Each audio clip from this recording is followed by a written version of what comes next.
She told me she knew how to handle a big rig, and she wasn't lying. She got in my cab, and for the next few hours, she worked me over. Pushed every one of my limits, knew every position to put the rig in to get what she wanted. Took everything I had to give. By the time I finally dropped her off, I was completely drained. I just sat there in the silence, feeling empty. It took me a long time to recover my energy after that one. I've never been so exhausted in my life. The air brakes hissed, and my Kenworth settled with a groan, the whole rig seeming to sigh with the heat shimmering off the asphalt. 3 o'clock on a Tuesday in some town called Harmony Creek. The name was a lie. The only harmony was the synchronized blinking of the one traffic light and the buzzing of a fly against my windshield. I was deadheading, pulling an empty reefer, and the quiet was starting to get on my nerves. The silence of an empty trailer is a different kind of silence. It's a hollow, expectant sound, like a drum waiting to be beaten. After 2 decades on the road, I was more used to the groans and shifts of 40,000 pounds of cargo talking back to me. This quiet felt like I was losing money with every rotation of the tires. I was just about to check my log for the 10th time, out of sheer boredom, when I saw her. She was standing outside the town's sad little library, a place with more faded book posters in the window than actual patrons. She didn't belong. In a town of faded denim and feed store caps, she was wearing a sharp, dark pantsuit, the kind a lawyer wears to a funeral or a CEO wears to fire a whole department. She had a microphone headset, the wire dangling down like an unattached puppet string, and a look in her eyes that could curdle milk. She wasn't looking for a ride. She was hunting. I watched her in my side mirror. She scanned the street, her gaze skipping over pickup trucks and sedans with disdain, until it landed on my rig. It lingered. Then, with a stride that was all business, she walked right up to my passenger door and tapped on the glass. This was new. My mind immediately flipped through the Rolodex of roadside encounters. Usually, the professionals, the lot lizards, they have a certain protocol. They work the truck stops, the dark corners of the asphalt sea, not the sun-bleached main street of Nowheresville. They don't wear power suits, and they damn sure don't rap on your window like they're serving a subpoena. But this was different. The pantsuit, the direct approach in broad daylight. No, this wasn't about a quick transaction in the sleeper. This was business. A different kind of business. I leaned over and cranked the window down. A wave of hot, floral-scented air invaded my cab, warring with the familiar perfume of diesel and stale coffee. "Can I help you?" I asked, my voice flat. She leaned in, her eyes intense, conspiratorial. "I was just noticing your truck," she said, her voice a low, deliberate purr. "A big rig like this, it's perfect for moving precious cargo without anyone asking questions."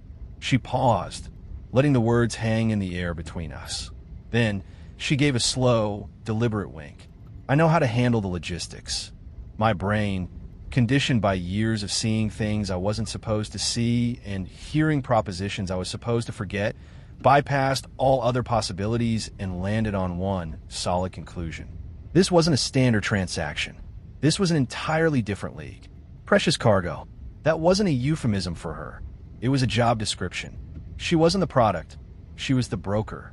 The pantsuit, the direct approach, the location, it wasn't amateur hour. This was a professional sounding me out, seeing if I was the kind of driver who could handle a special, off-the-books delivery. I'm just the service provider, a temporary solution to a logistical problem they can't solve themselves. She finally broke the silence, her voice dropping into that same hushed, dramatic tone. "It's all about distribution, you know," she said, looking out at the passing storefronts. "You can have the most valuable product in the world, but if you can't get it to the right people, the ones who are awake, it's worthless." Product, distribution, awake. My internal translator went to work. Code, standard stuff. She was talking about moving contraband, drugs, untaxed cigarettes, maybe something more exotic, to a select clientele, buyers who weren't on law enforcement's radar.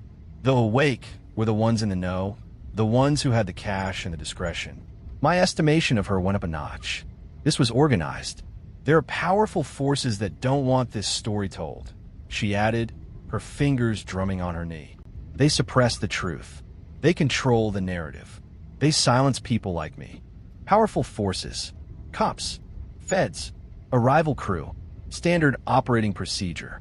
She was building her case, trying to justify a higher-than-average fee, I figured, framing it as some kind of crusade instead of a simple criminal transaction. I'd heard it before. Every low-level dealer thinks he's a freedom fighter bucking the system. I just gave a non-committal grunt. Then she did something that cinched it for me. She reached down to a sleek leather satchel at her feet, unzipped it, and pulled out a hard-shell Pelican case, the kind you see used for expensive camera gear or sensitive electronics. It was matte black and looked damn near indestructible. She placed it squarely on her lap, her hands resting on it almost protectively. "This is it," she said, her voice barely a whisper. "The whole operation. The entire platform. Everything I've worked for is right here." My eyes flicked from the road to the case, then back again. Bingo. The merchandise. Not a big payload, whatever it was. Must be high value per ounce. Diamonds, maybe. Bearer bonds. Microchips. Something small, valuable, and untraceable. I'd seen enough movies to know a deal box when I saw one. She wasn't just pitching me a job. She was showing me she was for real. My mind was made up. This wasn't a conversation from Main Street.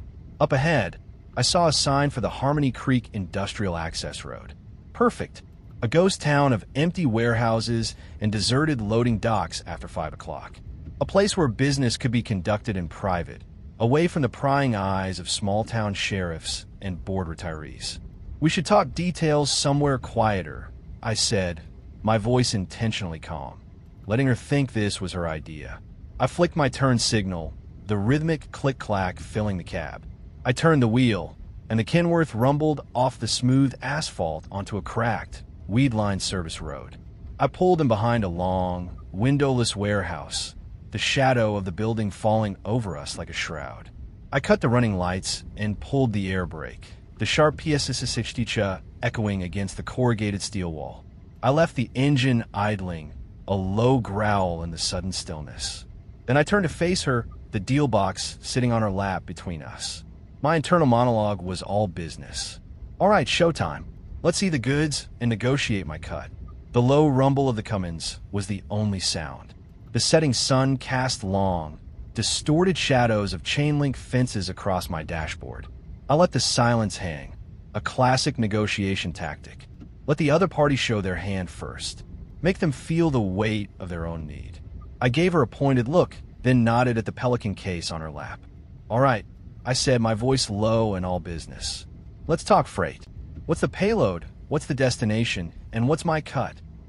A slow smile spread across her face, the smile of a magician who knows the audience has no idea what's coming.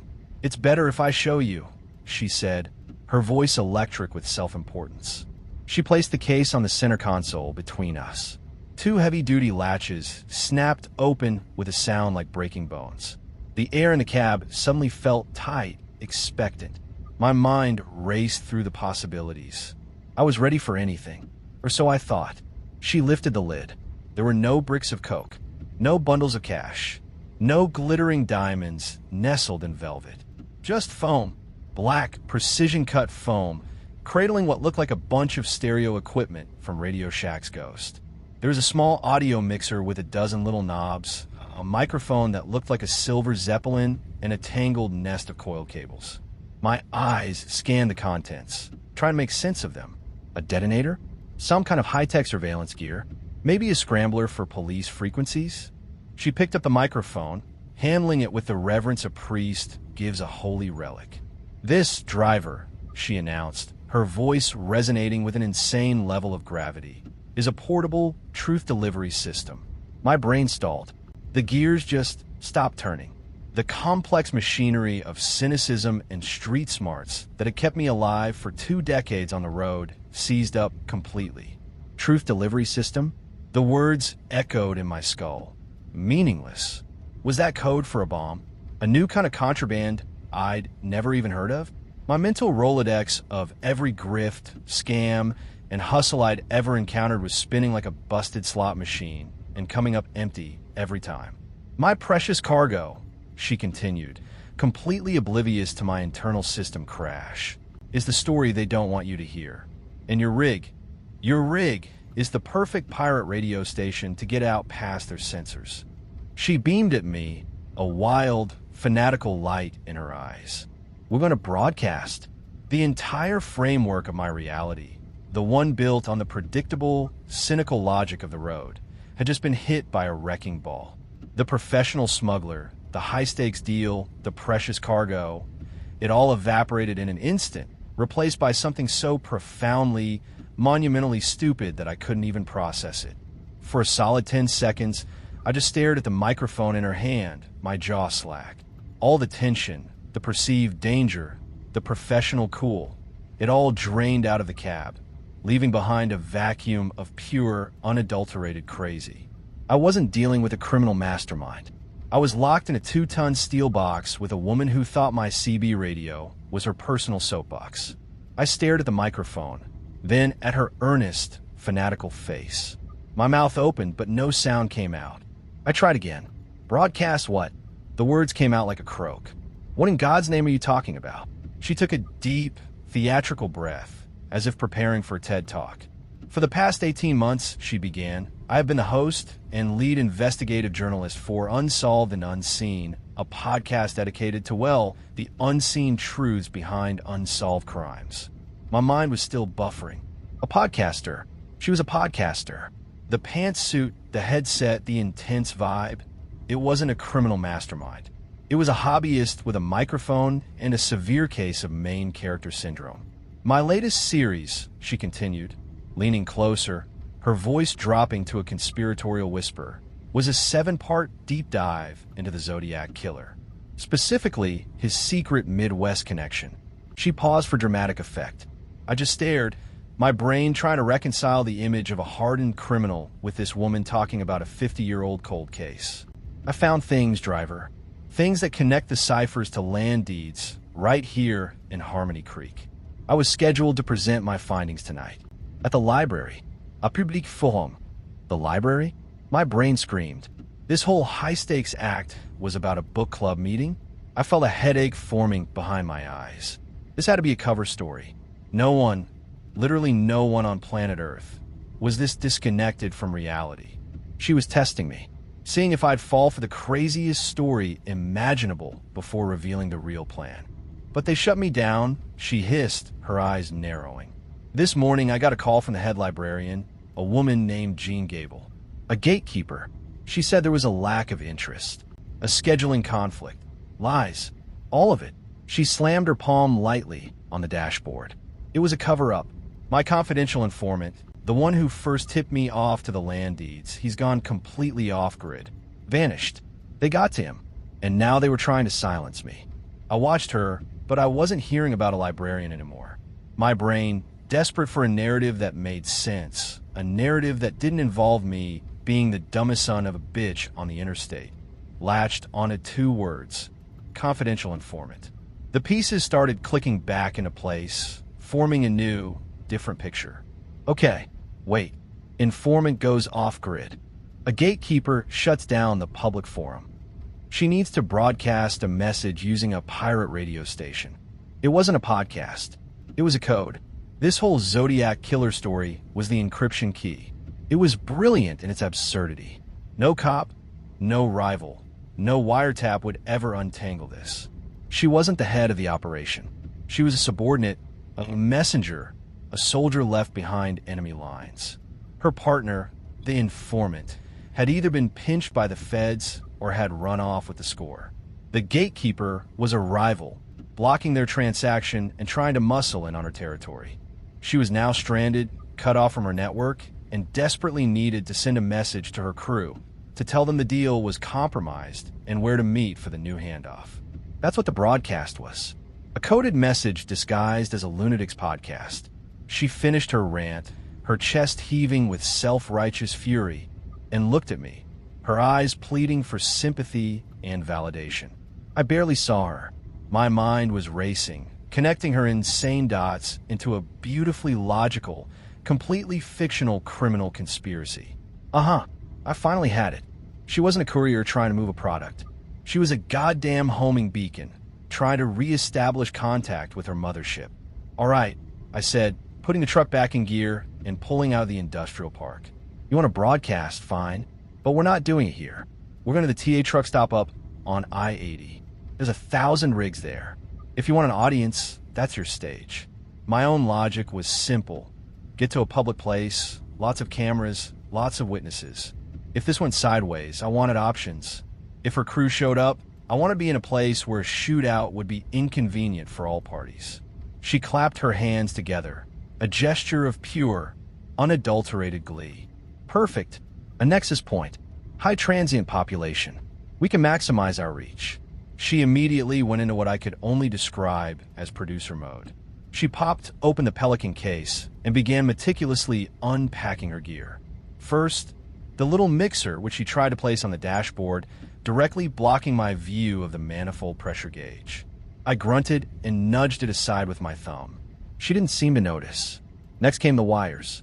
A black serpent of a cable snaked from the mixer, down past the gear shift, and into a power inverter she plugged into my cigarette lighter without asking. Another wire ran to the silver microphone. The acoustics in this cabin are surprisingly intimate, she mused, tapping a fingernail against the passenger window. Minimal reverb. We could get a very clean signal. My internal monologue was working overtime. Nexus point means meet-up spot. High transient population means lots of potential buyers or getaway vehicles. Clean signal means the coded message will be clear. She was good. I had to give her that. She was all in on her cover story, playing the part of the harmless kook to perfection. So, she said, holding the microphone and looking at me with the intensity of a prosecuting attorney. Let's profile our target demographic. What's the MO of the average listener on this channel? Are they emotionally receptive to narratives involving systemic corruption? They're truckers, I said, deadpan. They're emotionally receptive to cheap coffee, a clean shower, and a tailwind. She nodded slowly, processing this as if it were a crucial piece of a puzzle. Right? Pragmatists. Grounded. So I'll need to open with the hard evidence. The land deeds, not the human element. Lead with the facts, then build the emotional framework. She was talking to herself now, lost in her own insane world. For the next 20 miles, she fussed with her setup, turning my cab into a mobile recording studio. She treated my Peterbilt like it was her personal property, a tool she had commandeered for her grand mission. We were just pulling onto the off-ramp for the truck stop when she decided on the final touch. She rummaged in her leather satchel and pulled out a roll of bright yellow, custom-printed tape. It looked just like police tape, but in bold black letters it read, "Unsolved and unseen." She tore off a foot-long strip. Before I could even ask what she was doing, she leaned across the cab and slapped it firmly across my dashboard, right over the glove compartment, to hold her microphone cable in place. My jaw tightened. This was my space, my rig, my office, my goddamn home, and she had just branded it, plastered her little fantasy project all over it like a bumper sticker. The slight, almost professional annoyance I'd been feeling began to curdle into something hotter, something personal. This wasn't a transaction anymore. This was an invasion. I found a spot at the far end of the lot, a forgotten corner where the asphalt was more cracked than pavement. The air was thick with the smell of diesel and frying bacon from the diner. I was about to kill the engine and tell her this was the end of the line, that her best bet was to find a Greyhound bus and a good therapist. The yellow tape on my dash was practically glowing with psychic energy, fueling my irritation. She was just a harmless nut job, I told myself. A deeply, profoundly annoying, but ultimately harmless nut job. Just get her out of the truck. But then her phone rang. It wasn't a normal ringtone. It was a dramatic, suspenseful sting of music, like something from an old detective movie. She snatched it off the console, glanced at the screen, and her face hardened. "It's a blocked number," she whispered, her eyes wide. "They're trying to track me." She answered the call, putting it on speaker without a second thought. My hand froze on the key. "Hello," she said, her voice dripping with suspicion. A tinny, female voice replied, "Brenda? It's Jean from the library." Brenda. So that was her name.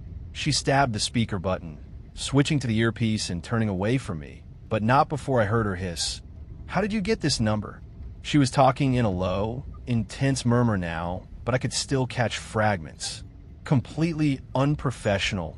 My informant has gone dark. You know what that means? I won't be silenced, Gene. This story is getting out, one way or another. The timeline has been compromised. My brain lit up like a pinball machine. Gene, a woman's name. But it could easily be Gene. A man. The gatekeeper she'd mentioned. And he was calling her?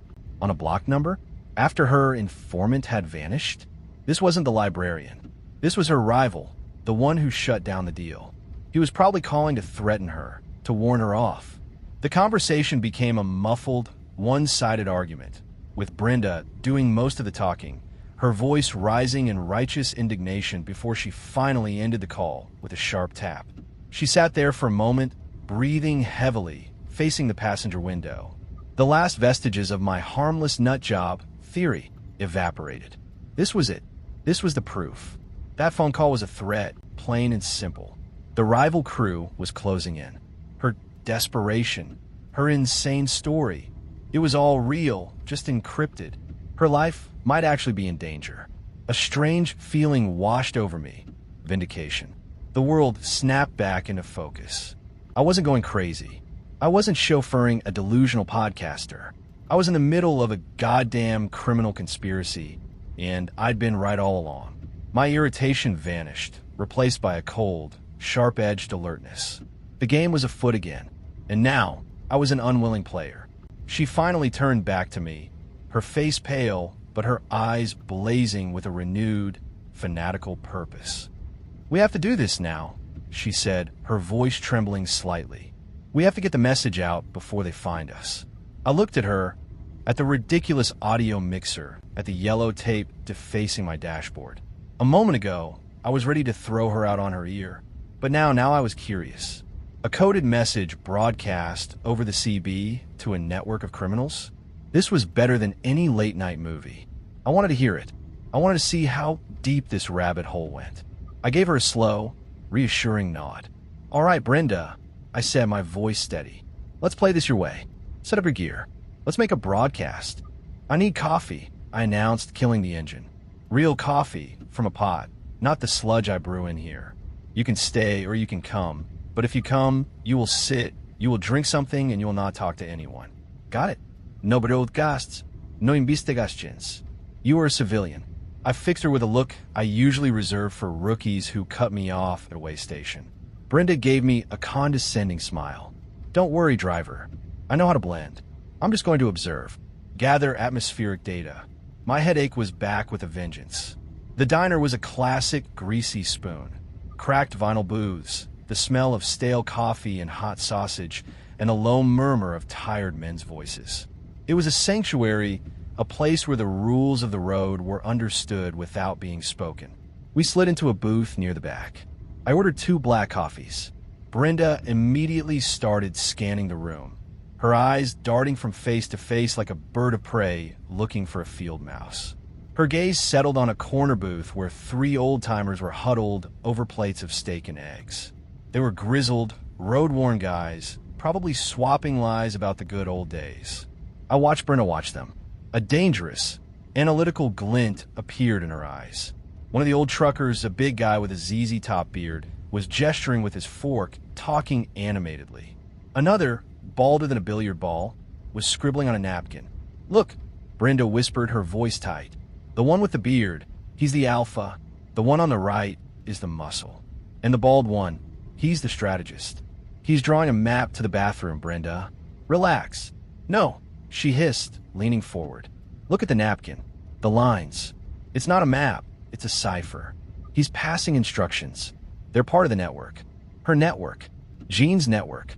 They're here to intercept us." Before I could tell her, she was 3 fries short of a Happy Meal. She was out of the booth. She moved with a terrifying sense of purpose, pulling her phone from her pocket as she walked. My coffee arrived, but I couldn't move. I was paralyzed by a tidal wave of oncoming social doom. She stopped right at their table. The 3 old-timers looked up, their conversation trailing off. "Excuse me," Brenda said, her voice loud enough to carry across the room. She had her phone up, recording. "I couldn't help but notice your diagram." She pointed at the scribbled napkin.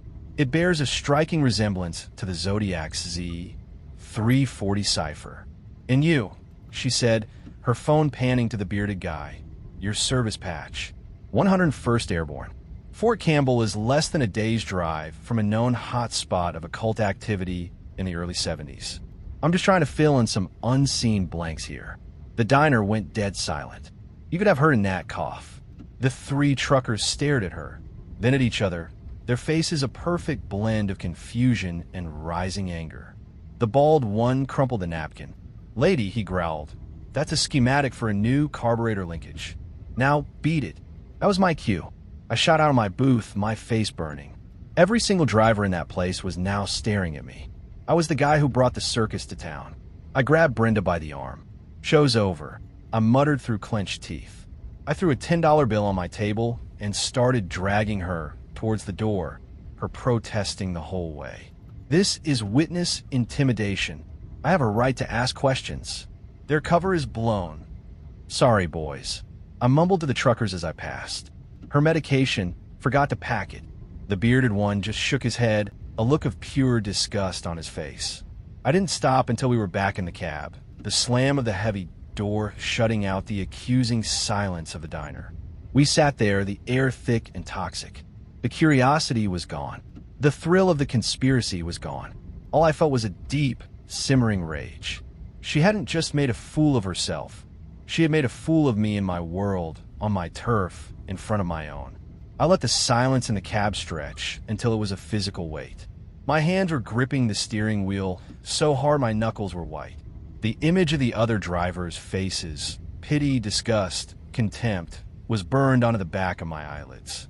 I took a slow, deliberate breath, trying to get my anger under control before I spoke.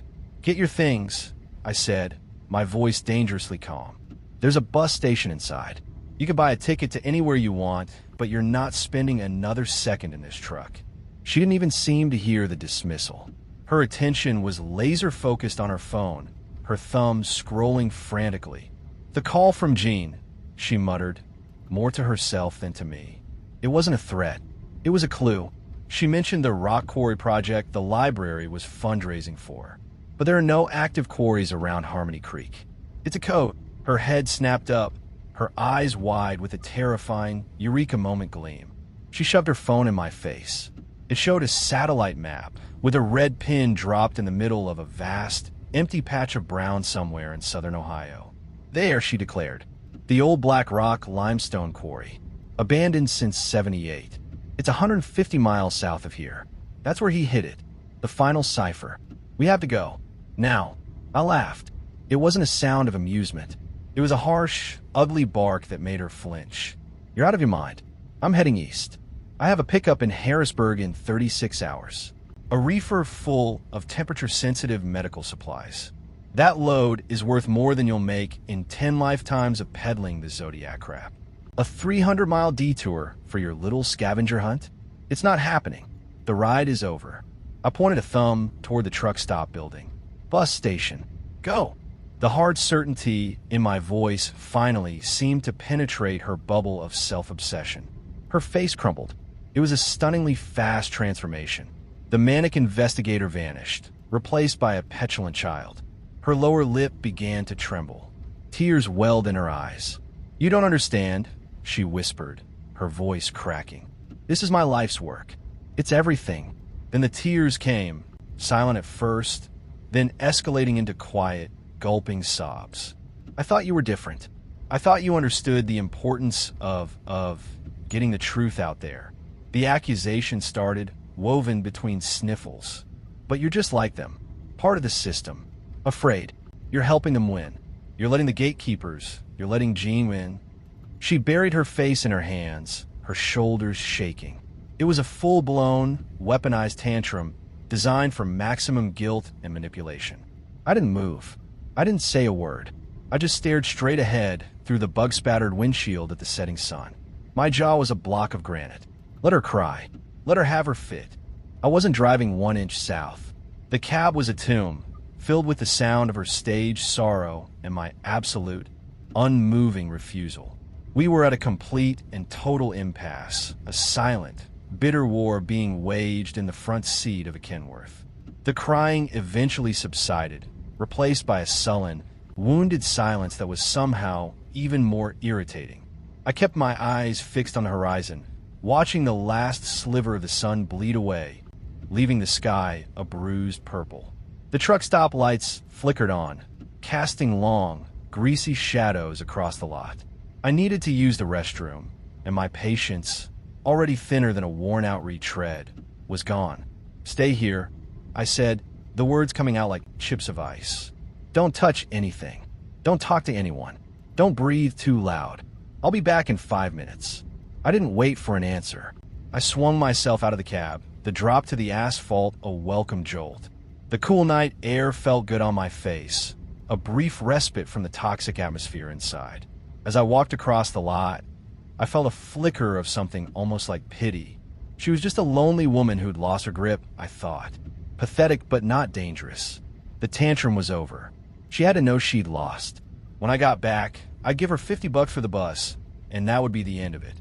Case closed. I wasn't gone for more than 10 minutes. When I climbed back into the cab, she was sitting perfectly still in the passenger seat, staring into the dark. The Pelican case was closed on her lap.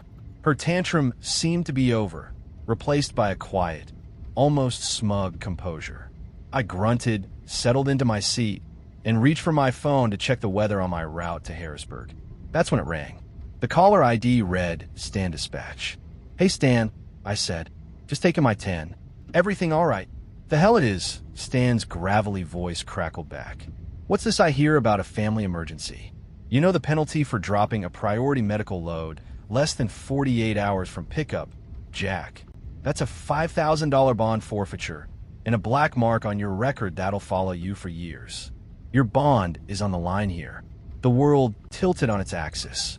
"Stan, what are you talking about? I didn't drop any load. Don't play dumb with me. Some woman called the main line 10 minutes ago. Said she was your assistant or something. Sounded real professional. Said you had a critical family matter and had to reroute south immediately. Canceled the Harrisburg pickup. We've already had to scramble to reassign it to a driver out of Columbus.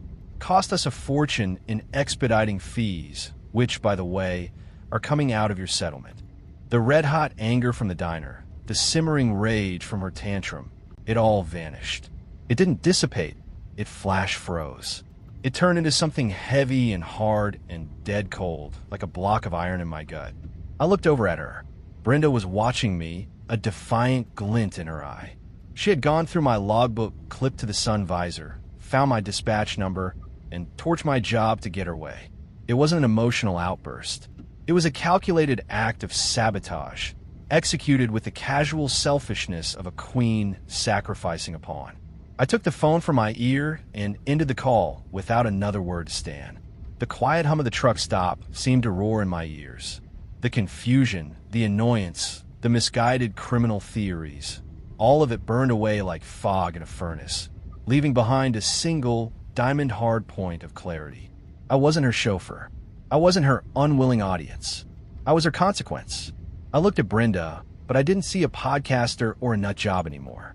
I saw a problem that needed a permanent logistical solution. The game was over. The trial was concluded. And in the silent, diesel-scented courtroom of my cab, I had just become the judge, the jury, and the goddamn executioner. I placed the phone back in its cradle on the dash. The motion was slow, unnaturally steady. My hands, which had been gripping the wheel in a white-knuckled vice, felt completely calm. The rage didn't burn out, it condensed. It collapsed inward from a chaotic, roaring fire into a single, cold, blue-white point of light in the center of my mind. The noise was gone. The constant, buzzing irritation, the bewilderment, the second-guessing, all of it just stopped. In the sudden, profound silence of my own head, there was only the problem and the absolute certainty of a solution. Brenda was watching me, her expression a mixture of triumph and apprehension. She was waiting for me to yell, to argue, to have a tantrum of her own. She was expecting a fight. She had no idea that the fight was already over. My gaze drifted over her, but I wasn't seeing her anymore.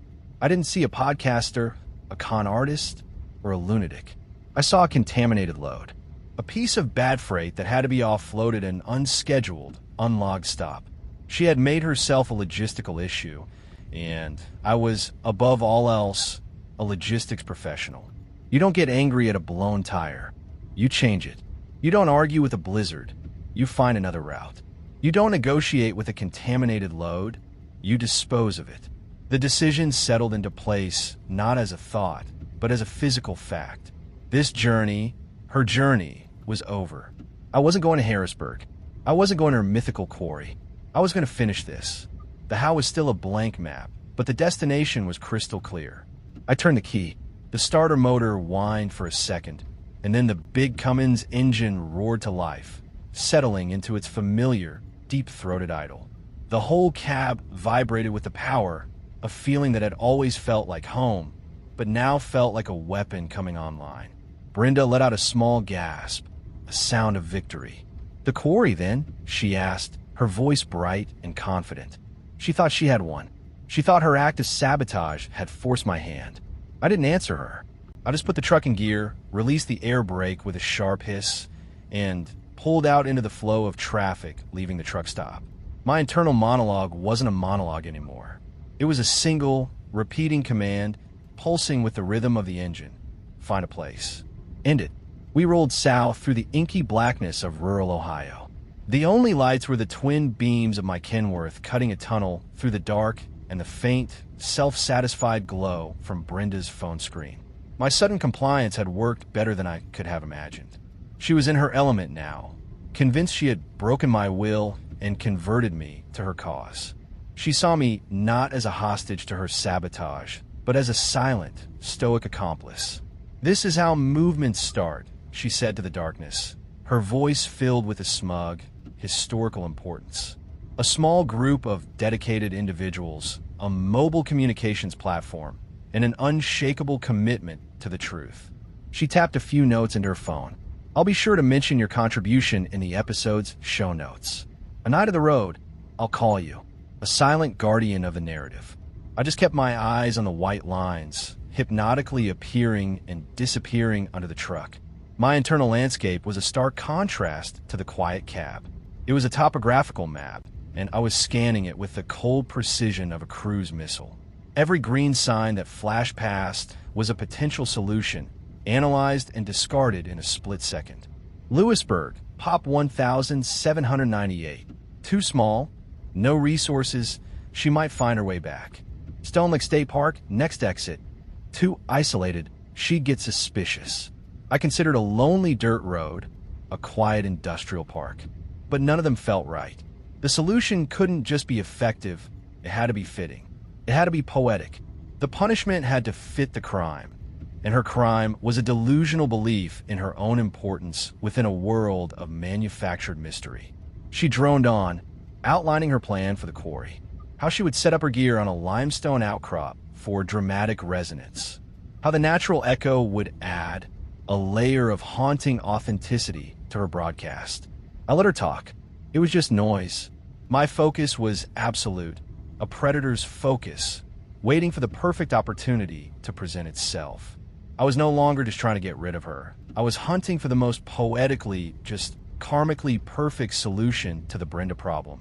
We'd been driving south on a Tulane state highway for nearly an hour when it appeared.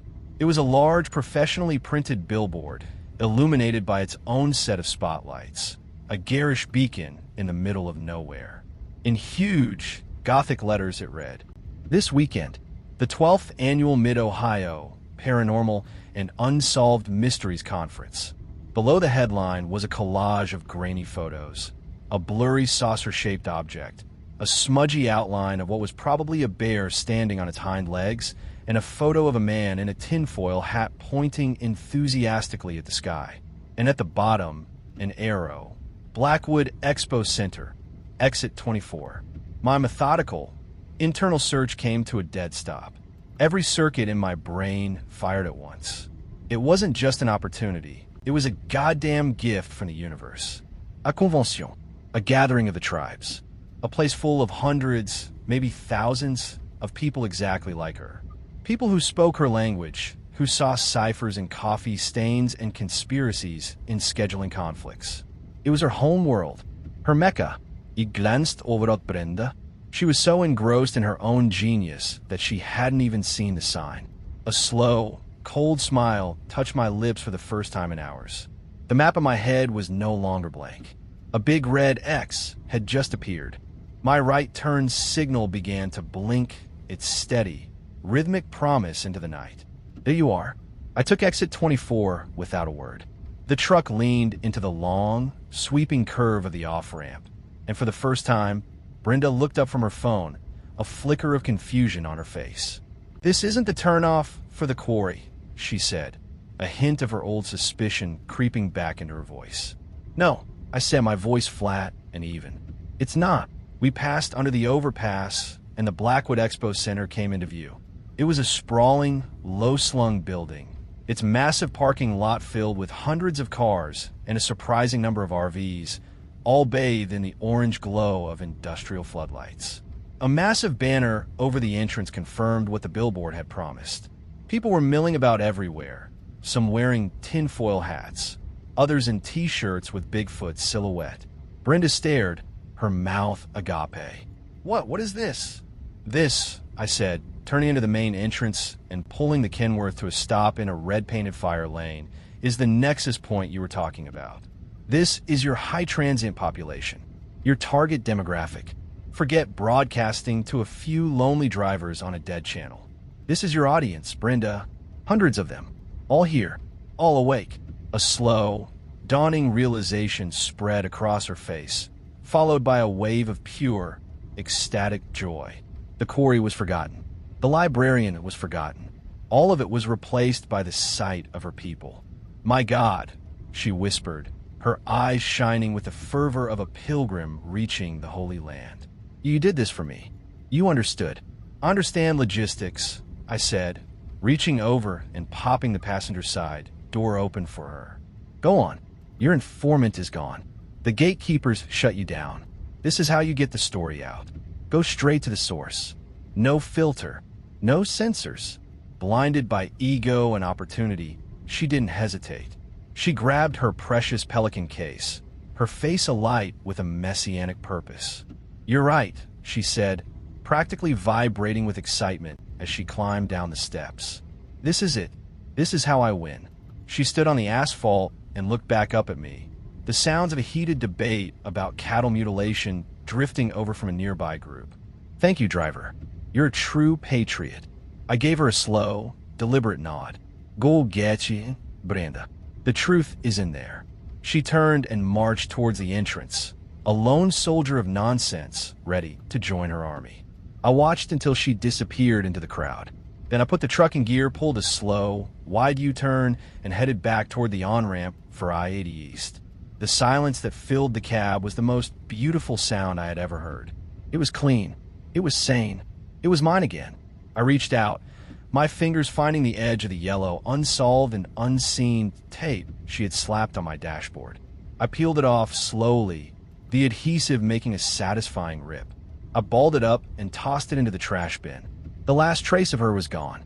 The world is full of people like Brenda, screaming into the void, hoping someone screams back.